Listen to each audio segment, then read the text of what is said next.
It's a staple in pretty much every wardrobe, but most of us never think about its history. And what a history it is. It's a story of rebellion, of wild inventions, and this constant tug of war between comfort and conformity.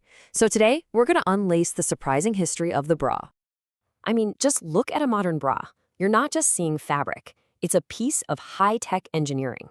Seriously, we're talking advanced fibers, moisture-wicking technology, laser-cut seams. It's incredible. But this complex thing didn't just appear out of nowhere. It's the end result of a long and totally fascinating evolution. So how in the world did we get from simple cloth bands to this marvel of technology? And believe me, what a journey it has been. On one end, you have this ceremonial garment from the ancient Minoan civilization, which was all about lifting and displaying. On the other end, you've got a 17th century corset, which was engineered to compress and completely reshape the torso. These two things, with their totally opposite goals, really show you the dramatic twists and turns our story is about to take. So, our story starts thousands of years ago, way before there were fashion magazines or runway shows. Back in the ancient world, the whole idea of a bra was about one thing: practicality. It was all about function, not form. And get this, one of the earliest support garments we know of had nothing to do with modesty. This is a reconstruction of a Minoan piece from ancient Crete. It supported the breasts from underneath but left them completely exposed, probably for some kind of ceremony.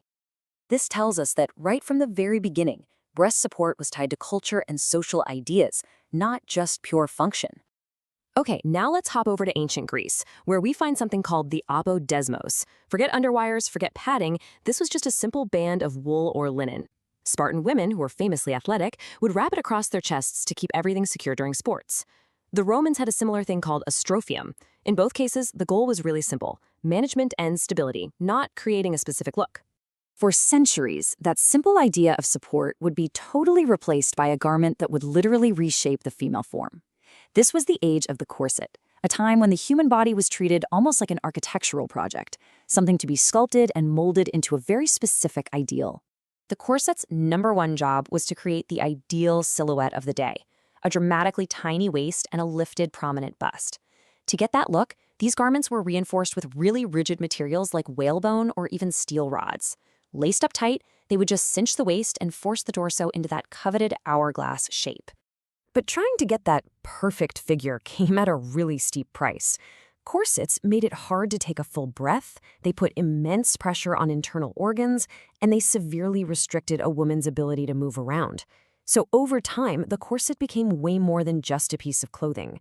It was a powerful symbol of the social confinement of women. By the late 19th century, though, a real tide of change was swelling. Women were starting to advocate for more freedom in society, in education, and from their restrictive clothing. It was absolutely time for a revolution, for a radical new idea that would finally unlace the old one for good. So let's look at the key moments on this timeline. In 1889, a French inventor named Herminie Cadolle had a brilliant idea. She just split the corset in two. She called the upper, supportive part le bien-être, which translates to the well-being, a name that just perfectly captured the new focus on comfort. Then, in 1914, an American socialite, Mary Phelps Jacob, took the next step, creating and patenting what we now see as the first truly modern bra. And the story of that invention is just fantastic. Mary Phelps Jacob was getting ready for a party, but her sheer gown just wasn't working with the bulky whalebone corset that was peeking through. So in a moment of sheer inspiration, she and her maid just fashioned a solution right then and there, using only 2 silk handkerchiefs and some pink ribbon. It was a simple fix that would literally change everything. And here it is. In its simplicity, it was an absolute revolution. It was soft, lightweight, and it allowed for complete freedom of movement. It was everything the corset was not. She patented her backless brasier, and even though she later sold the patent, her brilliant idea had been set free. Okay, so with the corset's reign finally over, the 20th century kicked off what you could pretty much call the silhouette wars. As fashion ideals started changing at a dizzying pace, the bra became the main tool for achieving each new and often radically different look. What's really remarkable is just how quickly the ideal shape shifted. In the 1920s, that boyish, flat-chested flapper style was in, so bras were designed to minimize curves. Just a decade later, in the 1930s, a major innovation came along: cup sizes. This allowed for a much more personalized and comfortable fit. and that really set the stage for the post-war boom of the 1950s and its most iconic and highly structured silhouette. And now, enter the infamous bullet bra. With its spiral-stitched conical cups, this bra was designed to create a really dramatic, pointed, and very idealized shape. It became the defining look of the decade, immortalized by Hollywood stars like Marilyn Monroe, and it represented a whole new era of highly constructed femininity. But just as quickly as it arrived, that highly structured ideal was about to be challenged by a cultural earthquake. The 1960s brought a revolution that prioritized freedom, natural forms, and a new kind of function, not just in society, but in fashion as well. The contrast between the two eras couldn't be more stark. On the left, you have the rigid architectural structure of the 1950s bullet bra. On the right, the soft, simple, unstructured bra of the 1960s and 70s. This wasn't just a shift in style, it was a profound change in philosophy, deeply connected to the youth counterculture and the growing feminist movement. The new ideal was to embrace the natural shape of the body, not to mold it. Comfort became the ultimate priority. The no-bra look gained popularity, and for those who still wore them, bras became softer, simpler, and free of wires and heavy padding.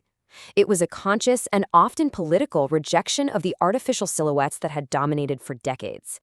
Of course, the pendulum of fashion rarely stays in one place for long.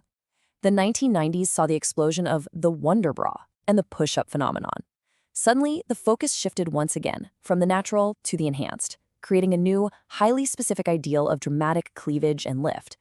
It was a global sensation that once again proved the bra's power to shape not just bodies, but cultural trends. And that brings us full circle, right back to today. The current era seems to be a fusion of everything that came before. We have push-ups, soft bralettes, and as we see here, an incredible boom in technology. Moisture-wicking fabrics, laser-cut seamless designs, and smart textiles that adapt to the body are now pretty much commonplace. This is all combined with a growing emphasis on body positivity, with a focus on creating a perfect, comfortable fit for every single body type.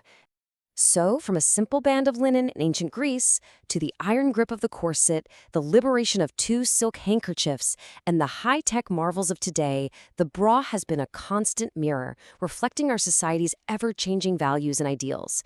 It really makes you wonder, as technology continues to evolve and our ideas about the body continue to shift, what will the bra look like, and what will it say about us in another 100 years? Will it even exist?